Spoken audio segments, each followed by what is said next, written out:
Hər birinizi Şahin TV kanalımızdan salamlayıram. Ağdam rayonunun Üç Oğlan ərazi nümayəndəliyinin Alıbəyli kəndində maşın qəzası zamanı həyatını itirən gözəl balamız Hüseyin balamıza Allahdan rəhmət edirik və onun ailəsinə başsağlığı veririk Şahin TV kanalının adından.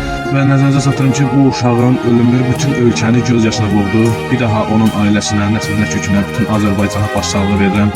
Allah rəhmət eləsin, başımız sağ olsun. Hal-hazırda keçək gözəl balamızın qəbrini ziyarət edirik.